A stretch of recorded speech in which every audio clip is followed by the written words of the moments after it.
Nothing not to love. We just thought we saw a brown recluse spider outside of my home. Get the photo up that I posted, and it's not a brown recluse. It is a southern house spider, but we didn't know. We didn't know. Common mistake. Common mistake. And, of course, you put something like that up on Twitter. And, I don't know why when I do something like that, I think I'm going to get like an entomologist who's like, actually, it's just people responding, you're a fat recluse. And I'm like, that's not particularly helpful in this situation. But it is a male Kukulkania. It is a southern house spider. Thank you, someone in a Facebook spider group with emotional problems. Just classifying spiders anytime, day or night. Just a happy person. A lot of people, they're all, these brown recluse spiders are all over Austin, Texas. Mm-hmm.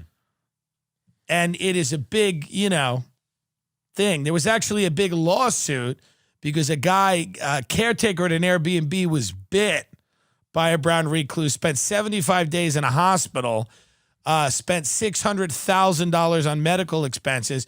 It wound all the way up. The case went to the Texas Supreme Court, and then eventually they sided with the homeowner. Let's take a listen. The news, okay. Let's take a listen. It's the spider bite lawsuit. Why am I leaving here? I don't know. It's the lawsuit about the spider bite that went to the Supreme Court. The legal battle. Spider bite in the Hill Country has turned into a lengthy legal battle between two men. Look at this guy. Can we get out of here, please? Look at this. I mean, this guy, he likes spiders to bite him. He can only come if spiders are biting him. He has a hooker take a brown recluse and it bites him, and that's how he can come. All right, anyway, continue this. I'm sure he's a lovely man. To Supreme Court. KXAN's Alex Capriello shows us why this case has been so hard for the courts to resolve. And we want to warn you, some of the images you are about to see may be considered graphic. It was a cold day in December. 65-year-old Henry McCall, a caretaker at an Airbnb property in Fredericksburg, reached under the sink. Please start. This is like they're shooting it to be like very dramatic. He's like, some of the images are disturbing because they're of poor people. Now, I want to give you fair warning. Some of the images are disturbing because they are of people who clean houses for a living. Considered graphic. It was a cold day in December. 65-year-old Henry McCall, a caretaker at an Airbnb property in Fredericksburg, reached under the sink to fix a leak when he felt it was a cold day in December. A 97-year-old caretaker, like the guy's 65, he's a caretaker. I feel horrible. What does that even mean, caretaker of an Airbnb, by the way? That's like a term that's used. That was like Jack Torrance in The Shining.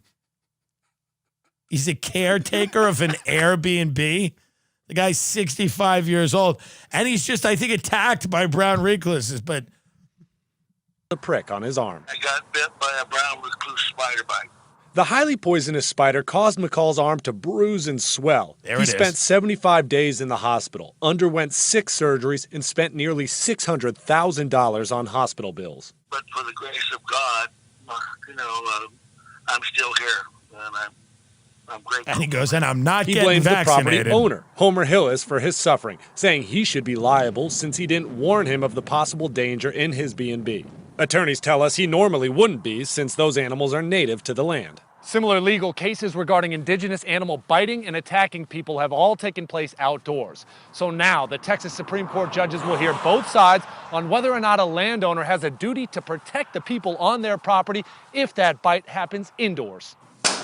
McCall claims Hillis knew about the infestation. McCall says he saw a full-size mattress and frame at the home crawling with spiders. But Hillis claims he had an exterminator come and take care of the property several times. He also mentions his stellar online reviews, which never mention an insect problem. Hillis also points out any judgment that makes him Is that liable an will be Airbnb, by the detrimental way? for anyone who operates That looks like a prison. Let's a rewind property in the Hilton. Take a look at that. Insect problem. That's an Airbnb. That looks like a youth detention facility.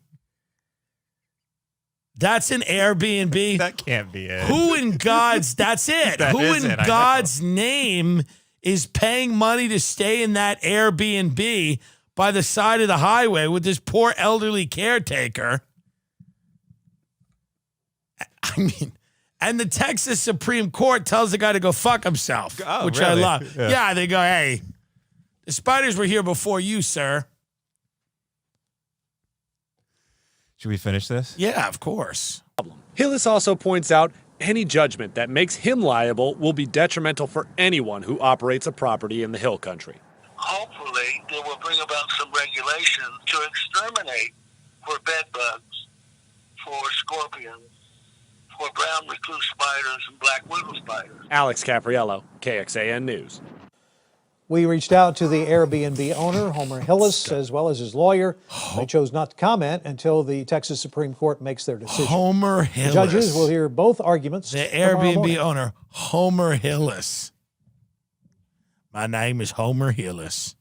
I run an Airbnb, and there's some spiders in there, but they're native to the land. And my caretaker, who's 115 years old, ended up getting bit. He had to spend 75 days in a. By the way, can you look at that? That is not what should be done at a hospital. That stitching looks like it was done by a child. I pray I don't need any medical attention in this state ever. I pray to God I don't need to go to a hospital here. Look at that. It looks like a witch did it. My name is Homer Hillis. I run a youth detention center that I also use as an Airbnb. And there's black widows and brown recluses in every room. And my caretaker was near killed. And he sued me, Homer Hillis. God.